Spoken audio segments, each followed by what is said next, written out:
This next verse, verse 707, is about Maya.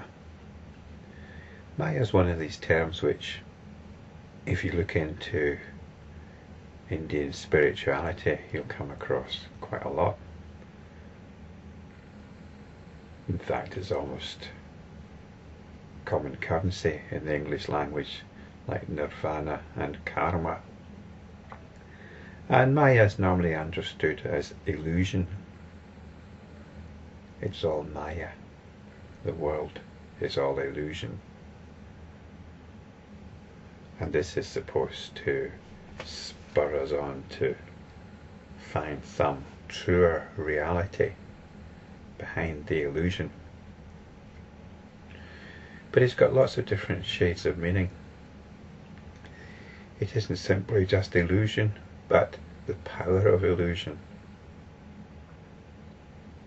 It represents the power of illusion, the understanding being that we spend most of our time in Maya's spell.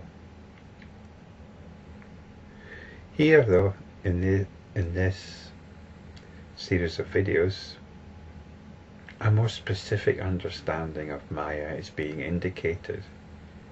Its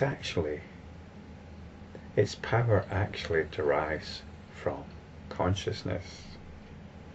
Whatever consciousness is experiencing right now is taken as real. Right now, your reality might consist of the understanding that you're listening to this video, and the context within which you're understanding it is taken as real. It might be in your home. You'll assume that I am a real person and that the context in which you're listening to it is real. Whatever you're aware of at a particular moment is taken as real. When you're in a dream, you take it as real. When you're watching a film, a movie, you enter into it, you take it as real. When you're reading a book, getting involved in a piece of fiction, you enter into the story. It becomes real. You might argue that these are different kinds of reality, some more real than others, and certainly in retrospect you might take away some of the reality that was understood at that particular moment. So in a dream you'll take away its reality and say it was just a dream. When you put the book down, you just slip into the non-book reality. But this is how consciousness works. This is how we can enjoy stories, because we can enter into them. Awareness enters into whatever story is presented to it, and for a short while it becomes real.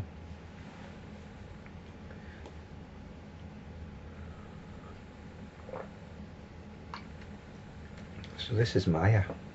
This is Maya. So let's have a look at verse 707. By the statement of no birth, Maya is seen and destroyed. When Maya is made to be born of no causation, this injures the truth of the statement. So by the statement of no birth, Maya is seen and destroyed. We have to be aware of this tendency to invest reality in whatever we're experiencing, or whatever consciousness is experiencing right now. We need to be aware of this.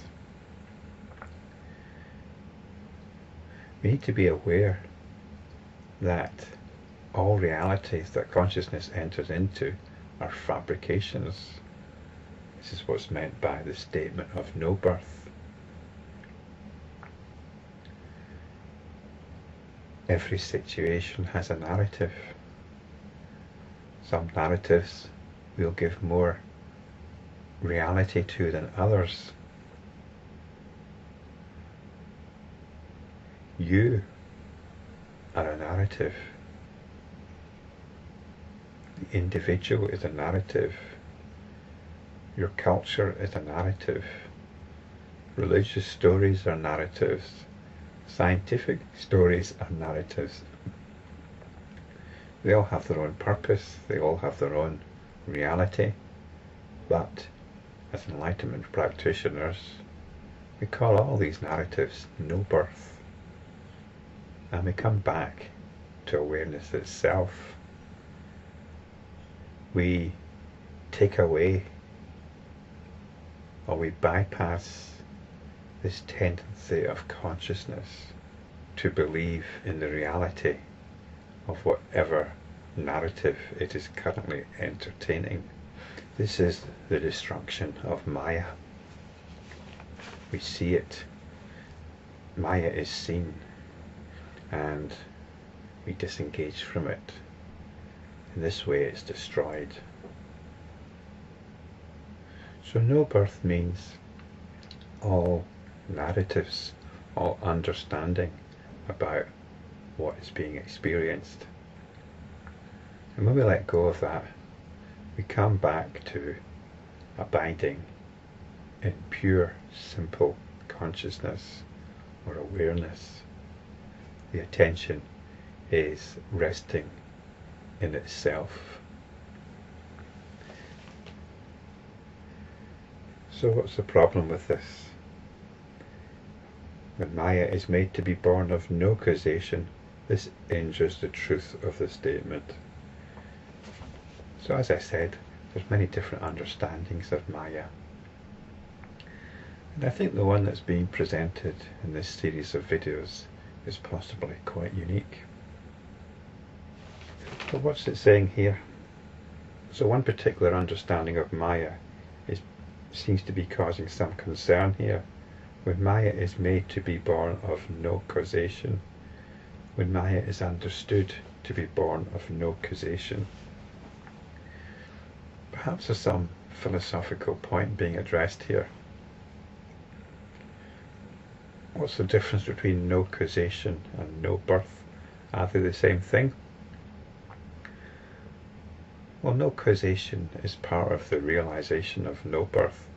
Causation is that enhancement of the narrative whereby we give a history to whatever it is that we are currently aware of, rather than appreciating that everything springs into being momentarily, from moment to moment. We give some kind of continuity. We create a narrative of continuity going back into the past. And this helps give validity to the idea of an external objective world. So no causation is taking away history. So when Maya is understood to be born of no causation, this is perhaps understanding Maya as something to be dismissed, as having no basis. It's the understanding that Maya is illusion, something that we have to dismiss or reject. Whereas Maya is a fundamental part of consciousness. It is something that has to be seen. It is not an abstract idea, something born of no causation. Maya is the tendency to believe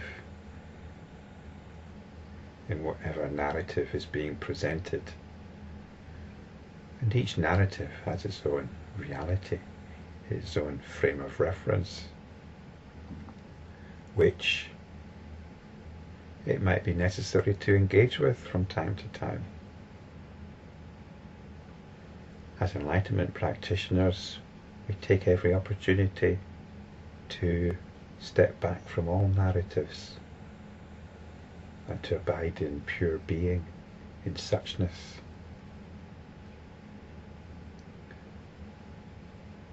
We observe those things which affect us, which affect our sensibilities.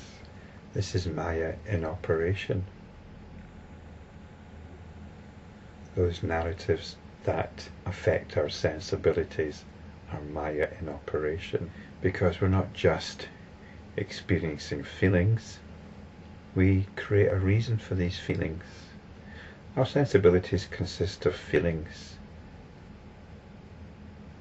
along with particular narratives. And these narratives promote the feelings, reinforce our sensibilities. So this is the power of Maya.